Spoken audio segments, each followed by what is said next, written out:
Lahir di Tanjung Putus, Padang Tualang Langkat, tanggal 13 Maret 1968.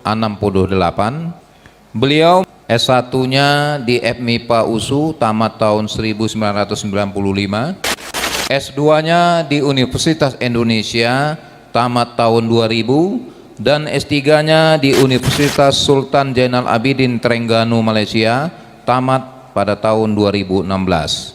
Beliau di samping sebagai seorang dosen di Fakultas MIPA Universitas Sumatera Utara, beliau juga banyak berkecimpung membicarakan tentang masalah-masalah metafisika. Assalamualaikum warahmatullahi wabarakatuh. Ilahi anta maksudi warido kamatlubi aqtini mahabbataka wa ma'rifataka.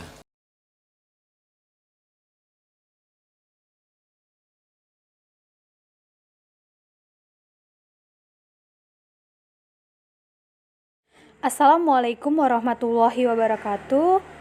Saya Adelia Ramadhani dengan NIM 200.001. Di sini saya merupakan perwakilan dari kelompok 4 untuk mempresentasikan video pembelajaran yang bertema mekanika fluida hidrostatika dan aplikasinya dalam kehidupan.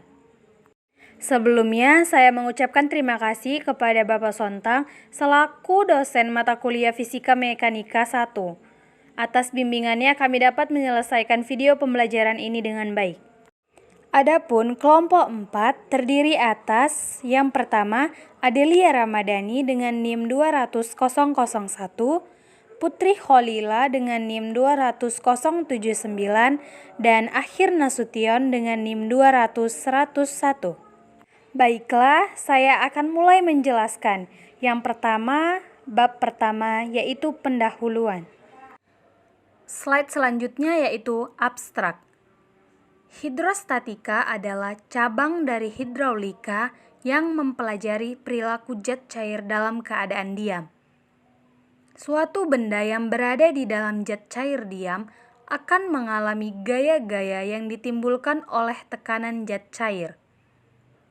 Tekanan tersebut bekerja tegak lurus pada permukaan benda. Selain itu, tekanan yang bekerja pada suatu titik adalah sama dalam segala arah. Slide selanjutnya yaitu tentang daftar isi. Bisa dilihat di dalam PPT kami apa saja daftar isi dalam video ini. Dan yang akan kami bahas selanjutnya. Slide selanjutnya yaitu latar belakang. Mekanika fluida adalah subdisiplin dari mekanika kontinum yang mempelajari fluida yang dapat berupa cairan dan gas. Mekanika fluida dapat dibagi menjadi fluida statik dan fluida dinamik. Fluida statis mempelajari fluida pada keadaan diam, sementara fluida dinamis mempelajari fluida yang bergerak. Pada zat cair diam, tidak terjadi tegangan geser di antara partikel zat cair. Hal ini terlihat pada hukum Newton tentang kekentalan di mana apabila kecepatan atau gradien kecepatan 0 akan memberikan geser 0. Suatu benda yang berada di dalam zat cair diam akan mengalami gaya-gaya yang ditimbulkan oleh tekanan zat cair. Tekanan tersebut bekerja tegak lurus pada permukaan benda. Selain itu, tekanan yang bekerja pada suatu titik adalah sama dalam segala arah.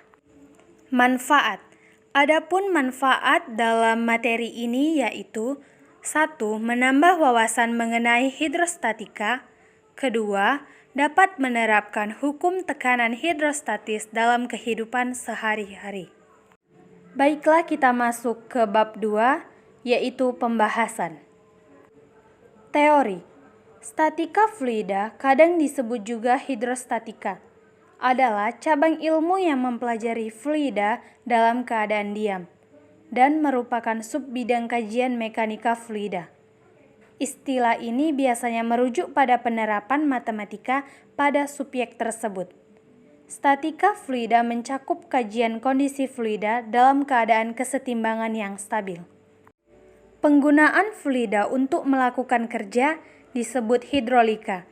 dan ilmu mengenai fluida dalam keadaan bergerak disebut sebagai dinamika fluida. Karena sifatnya yang tidak dapat dengan mudah dimanfaatkan, fluida dapat menghasilkan tekanan normal pada semua permukaan yang berkontak dengannya. Slide selanjutnya yaitu sejarah. Yang pertama mempelajari hidrolika adalah Leonardo da Vinci pada pertengahan abad ke-15 dengan karya tulisnya On the Flow of Water and River Structures. Setelah itu, ia melakukan observasi dan memperoleh pengalaman membangun instalasi hidrolika di Milan, Italia, dan juga di Florence dan sebagainya. Berikutnya muncullah Galileo dengan studi sistematik mengenai dasar-dasar hidrostatika. Pada tahun 1643, seorang murid Galileo bernama Torricelli memperkenalkan hukum tentang aliran bebas zat cair melewati lubang atau celah. Pada tahun 1650 diperkenalkan hukum distribusi tekanan dalam zat cair yang dikenal dengan hukum Pascal. Hukum tentang gesekan dalam fluida yang mengalir yang sangat terkenal sampai saat ini dirumuskan oleh Isaac Newton. Selain itu, ia juga dikenal sebagai penemu teori viskositas dan pula dasar teori mengenai similaritas hidrodinamik. Salah satu ilmu berharga dari Newton adalah hukum Newton. Akan tetapi, hukum-hukum tersebut sampai dengan pertengahan abad ke-18 statusnya masih mengambang karena tak ada ilmu yang betul-betul mendalam tentang sifat fluida. Dasar teori mekanika fluida dan hidrolika kemudian menjadi baku setelah Daniel Bernoulli dan Leonhard Euler memperkenalkan ilmunya dalam abad ke-18. Daniel Bernoulli seorang pakar kelahiran Swiss, yaitu pada tahun 1700 hingga 1780. Slide selanjutnya definisi. Mekanika fluida adalah ilmu tentang gaya dan gerakan dari suatu fluida. Fluida adalah suatu material yang memiliki gaya gesek rendah atau shear stress yang termasuk dalam fluida yaitu air, udara, minyak, dan lain-lain. Sedangkan pada baja, intan, kertas, dan lain-lain tidak termasuk dalam fluida. Hidrostatik merupakan tekanan yang diberikan pada zat cair yang berada dalam keadaan diam atau mengalami kesetimbangan karena pengaruh gaya gravitasi. Besarnya tekanan hidrostatik yang diperoleh oleh suatu zat ditentukan oleh besarnya gravitasi akibat posisi kedalaman atau ketinggian dan massa jenis zat cair. Ada beberapa macam-macam fluida. Mekanika fluida dapat dikategorikan menjadi dua macam, yaitu yang pertama fluida dinamik atau fluid dynamic, yang kedua fluida statik atau fluid static. Baiklah, selanjutnya yaitu tekanan hidrostatik. Kita dapat mengetahui dari PPT di atas yaitu pengertian dari tekanan. Tekanan adalah satuan fisika untuk menyatakan gaya persatuan luas atau bisa juga diartikan sebagai gaya yang bekerja tegak lurus pada suatu permukaan bidang dan dibagi luas permukaan bidang tersebut. Secara matematis, persamaan tekanan dituliskan sebagai berikut, yaitu P sama dengan F per A, dengan F merupakan gaya dengan satuan Newton, A merupakan luas permukaan dengan satuan meter kuadrat, dan P merupakan tekanan dengan satuan Newton per meter kuadrat, atau sering kita sebut dengan Pascal. Baiklah, slide selanjutnya yaitu tentang tekanan atmosfer. Telah disebutkan bahwa tekanan dengan satuan Newton meter kuadrat, atau Pascal, atau sering disebut dengan ATM atau atmosfer, sehingga dapat dinyatakan sebagai berikut. 1 Newton per meter kuadrat sama dengan 1 Pascal, dan 1 ATM merupakan 1,01 dikali 10 pangkat 5 Newton per meter kuadrat. Satuan ATM atau atmosfer diambil dari satuan tekanan udara. Udara memiliki tekanan karena udara memiliki berat. Berdasarkan pengukuran, tekanan udara di permukaan laut besarnya 1 ATM. Tekanan sebesar ini tampaknya cukup besar, karena tekanan 1 ATM akan memberikan gaya sebesar 10 pangkat 5. Di sini kami kelompok 4 melampirkan rumus-rumus. Jadi, gaya berat fluida merupakan perkalian antara massa fluida dengan percepatan gravitasi bumi. Dapat dituliskan sebagai P sama dengan massa dikali gravitasi bumi per A. Dapat dilihat di PPT kami. Oleh karena M sama dengan rho dikali V, persamaan tekanan oleh fluida dituliskan sebagai berikut, yaitu P sama dengan rho V dikali G per A. Volume fluida di dalam bejana merupakan hasil perkalian antara luas permukaan bejana dengan simbol A dan tinggi fluida dalam bejana dengan simbol H. Oleh karena itu, persamaan tekanan di dasar bejana akibat fluida setinggi H dapat dituliskan menjadi yaitu sebagai berikut. Dapat dilihat di PPT kami. Jika tekanan hidrostatis dilambangkan dengan pH, maka persamaannya dituliskan sebagai berikut. Dapat dilihat di PPT yaitu pH sama dengan rho dikali G dikali H. Dengan pH merupakan tekanan hidrostatis dengan satuan Newton per meter kuadrat. Rho merupakan massa jenis fluida dengan satuan kilogram per meter kubik. Dan G merupakan percepatan gravitasi dengan satuan meter per sekon kuadrat. Dan H merupakan kedalaman titik dari permukaan fluida dengan satuan meter.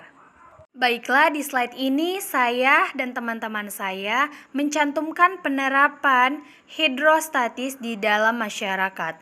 Adapun aplikasi tekanan hidrostatis dalam kehidupan sehari-hari yaitu yang pertama yaitu berenang, yang kedua pembuatan bendungan, yang ketiga pemasangan infus, dan yang keempat merupakan pengukuran tekanan darah.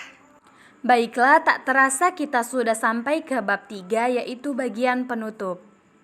Baiklah, setelah saya menjelaskan materi kami tadi, dapatlah kesimpulan dari materi yang saya sampaikan tadi. Adapun kesimpulannya yaitu tekanan di dalam fluida tak mengalir yang diakibatkan oleh adanya gaya gravitasi ini disebut tekanan hidrostatis. Tekanan hidrostatis disebabkan oleh fluida tak bergerak. Tekanan hidrostatis yang dialami oleh suatu titik di dalam fluida diakibatkan oleh gaya berat fluida yang berada di atas titik tersebut.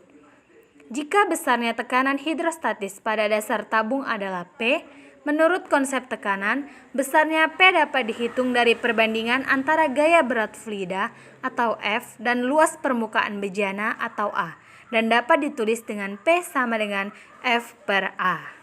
Baiklah, mungkin sekian hasil video pembelajaran kami. Lebih dan kurangnya, saya perwakilan dari kelompok 4 mengucapkan mohon maaf bila ada kesalahan kata dan penulisan dalam PPT dalam pembuatan video pembelajaran ini. Saya ucapkan terima kasih bagi semua yang menonton video ini dan semoga bermanfaat bagi semua orang dan dapat menambah wawasan kita semua. Saya akhiri dengan wabillahi taufiq wal hidayah. Wassalamualaikum warahmatullahi wabarakatuh.